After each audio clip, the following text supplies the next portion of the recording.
શિકાગોમાં બે ભાઈઓ છે, રાકેશ અને શિવમ. અને આ શિવમ ભાઈએ મને આ સ્ટોરી તમારી જોડે શેર કરવાની કીધી છે. નામ મેં બદલી કાઢ્યા છે. સ્ટોરીમાં એવું હતું કે એમના ફાધરે બે પ્રોપર્ટી હતી એમને. એક લેન્ડ હતી, જમીન હતી, અને બીજું અપાર્ટમેન્ટ કોમ્પ્લેક્સ. તો રાકેશ ભાઈ છે ને એમને પહેલેથી પ્રોપર્ટી મેનેજમેન્ટનું થોડું કરતા હતા, પણ એમણે અપાર્ટમેન્ટ ના આપી, એમને પેલી જમીન આપી. અને જે શિવમભાઈ હતા એમને અપાર્ટમેન્ટની કોઈ સૂઝ નથી, પણ તો એમને અપાર્ટમેન્ટ મેનેજ કરવા માટે આપ્યા. હવે એમના પપ્પાએ કેમ કર્યું આપણને નહીં ખબર. થયું એવું કે રાકેશભાઈએ શું કર્યું કે ભાઈ મારી જોડે જમીન છે, આપણને જમીનનું શું કરવું એ નહીં ખબર, અપાર્ટમેન્ટ તો છે નહીં આપણી જોડે. તો એણે બીજા એક ફ્રેન્ડ જોડે પાર્ટનરશિપ કરીને ત્યાં કન્સ્ટ્રક્શન કરીને મલ્ટી ફેમિલી કોમ્પ્લેક્સ બનાવડાયું, અને પછી એ રેન્ટ ઉપર આપી દીધું ને એના ઉપર મેનેજ કરવાનું એને ચાલુ કરી દીધું. હવે આ શિવમભાઈ છે એમણે બે વર્ષ સુધી ખાલી ત્યાં જ અટકાઈ ગયા કે મારી જોડે કેમ આવું કર્યું, મને કેમ એમણે જમીન ના આપી. જમીન આપી હોત તો ઇઝીલી મારા ઘર બનાવીને મારે ત્યાં રહેવું હતું, હું રહીશ. હવે અપાર્ટમેન્ટ કોમ્પ્લેક્સ મારે મેનેજ નહીં કરવા, અને એમને મક્કમ મન બનાવી દીધું. પણ એમને એનું સોલ્યુશન ના કાઢ્યું.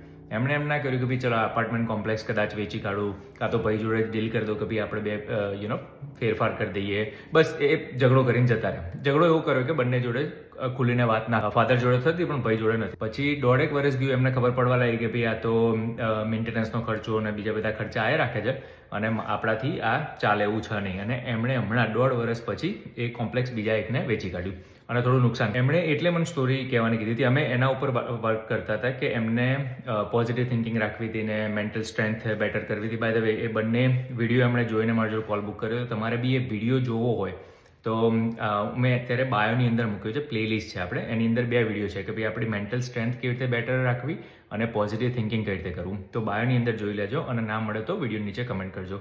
ફેસબુકમાં બી છે અને યુટ્યુબમાં. તો એમણે અત્યારે જે વાત ચાલે છે તો એમણે કીધું કે અમે બી આ સ્ટોરી તમે શેર કરજો, કારણ કે વિડીયોની અંદર એક વસ્તુ મેં સમજાય છે કે ભાઈ adept, let go and adept. કે ભાઈ તમારી લાઈફમાં એવી સિચ્યુએશન આવશે કે જે તમને જેવી જોવે છે એવી નથી થવાની. હવે કાં તો તમે એવું કરી શકો કે એ વસ્તુને તમે ફાઇટ કરી રાખો કે ભાઈ આ વસ્તુ મારે એક્સેપ્ટ જ નહીં કરવી. કાં તો તમે એવું કરી શકો કે ભાઈ ચાલ હવે આ સિચ્યુએશન છે, એને જે બી છે લેટ ગો કરો અને અડેપ્ટ કરો કે ભાઈ આ સિચ્યુએશન છે, હવે એને હું કઈ રીતે આગળ મેનેજ. કે મેં મારા ભાઈ જોડે સંબંધો બગાડ્યા, એના જોડેથી શીખ્યો હોત ને હું, તો એ કદાચ મારી લાઈફમાં અત્યારે હું આગળ હોત. કે કોઈ બી સિચ્યુએશન આવે ત્યારે એ સિચ્યુએશન કેમ મારી જોડે થઈ, એને હું કેવી રીતે પહેલાં હતી એવી કરી દઉં. મતલબ કે જે થઈ ગયું છે એને જવા નહીં દેવું. બસ એ વસ્તુ ઉપર પાછું આવું છે કે ના આવું કેમ થયું, મારે નહોતું જોવું તો આવું કેમ થયું મારી લાઈફ. પકડીને જે લોકો બેસી રહ્યા છે ને એ લોકો આવી રીતે નુકસાનમાં જ જાય છે.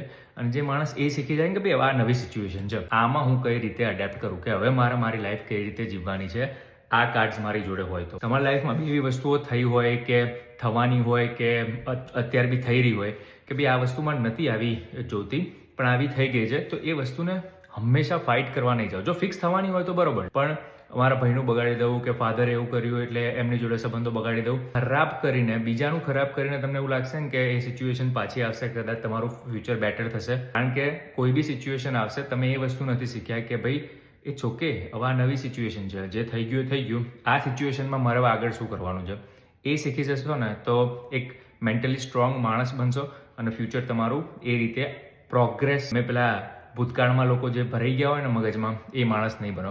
અને એ માણસ બનીને જેટલું ફાઇનાન્શિયલી, મેન્ટલી, રિલેશનશિપ વાઇઝ નુકસાન થાય છે ને, એ તમે જ્યાં સુધી બધું નુકસાન થઈ જશે ને ત્યાં સુધી એ વસ્તુ નહીં સમજી શકો. શેર કરજો, જેને બી સાંભળવાની જરૂર હોય, સાંભળવાની જરૂર ના હોય તો એ શેર કરજો. કારણ કે આપણે બધાની લાઈફમાં એવી વસ્તુ આવે છે કે જ્યારે આપણે એ સિચ્યુએશનને એક્સેપ્ટ કરી દેવાની છે અને ત્યાંથી અડેપ્ટ કરવાની છે કે ભાઈ હવે લાઈફમાં શું